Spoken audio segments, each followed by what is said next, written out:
for these the carnival ride. This company we've been a partner with since 1995. So this will be their 16th fair. Prior to that, it was a company called Royal American Shows that's no longer in existence. But North American Midway has been they're the largest mobile amusement provider in North America. So we're pretty fortunate to have them as a partner and to be one of their stops on the fairgrounds.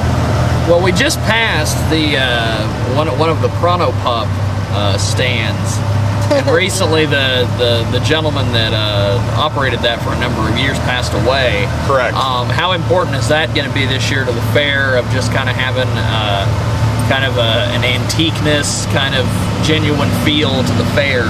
Yeah, you know, the Dick Yoder, this would have been Dick's 47th fair, and Dick was a very, very good businessman, and one of the things he had done was put in place a transition plan to where his daughter and her husband had come into the business. That's cool. And so it's really going to be a seamless transition. And staying within his family.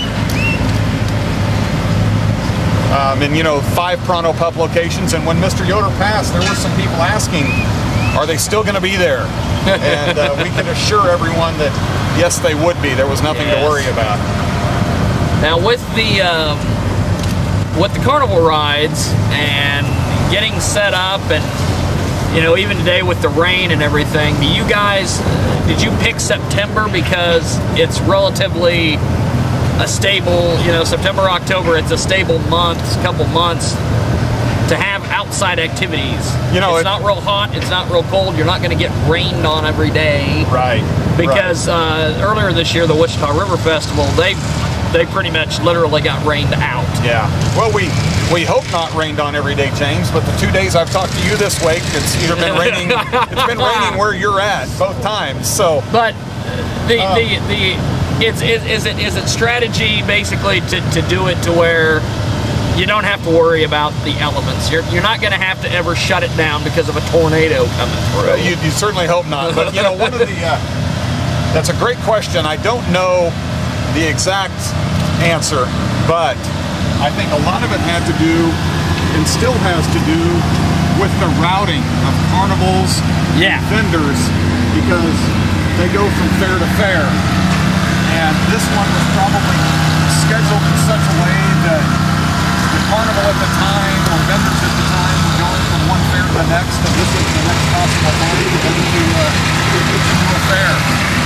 I know in looking way back in some history, the fair was even later in September at one time. Oh, really? But for quite a few decades, we have been the Friday after Labor Day as the kickoff day. Yeah. And like this, you know, a lot of vendors that were here were at the Nebraska State Fair that ended on Labor Day. Some of them were at the Minnesota State Fair that ended on Labor Day. And so this is just the next step for them. You have a lot of, I notice a lot of interesting booths, and the fact that, you know, this is the big setup day for everybody. Right, right. One thing that I love about the State Fair, and maybe maybe we might be getting into a trade secret here, but when you guys do the fair, all these trucks and everything magically either are camouflaged or disappear. You know, we have tried to put some strategic vendor areas where they are convenient to the vendors that need to get the access, but they are not visible to the general public. Yes. And we do a pretty good job with that, I think. You're going to see some supply units here and there. It's just the nature of the beast anytime you have an operation this size. But the majority of it is hidden to where the fair attendees see what they want to see and aren't looking at the back door of too many things. Yeah.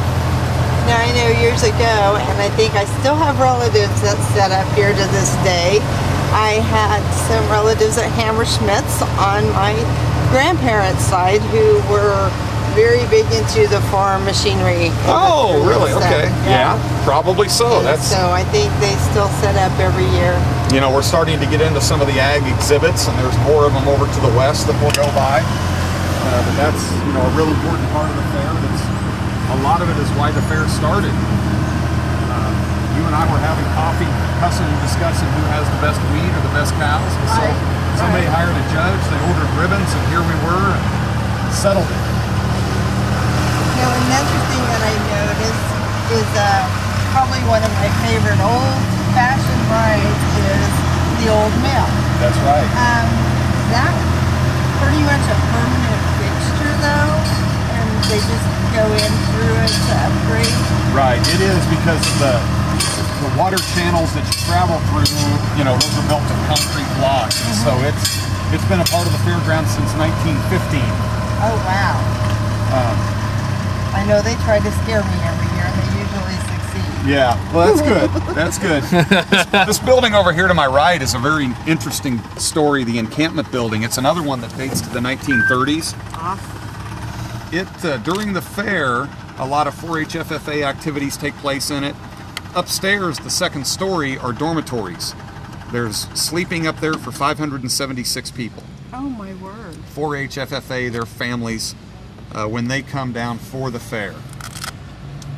And I just noticed the carvings. Exactly. Whereas before I had not ever noticed that. With the ram and the bull. And yeah. Yeah. Now, is that the only building that has like sleeping quarters on it that's on the fairgrounds, or is there? It is, right. And it actually gets used throughout the year. The first floor, during the year, a lot of wedding receptions take place here, family reunions, meetings, and such. Upstairs, we'll have groups that come in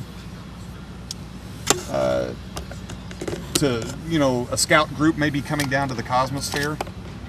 And so they need a place to stay when they get here late at night. They'll stay in the dorms and then go do the Cosmosphere and earn some badges there.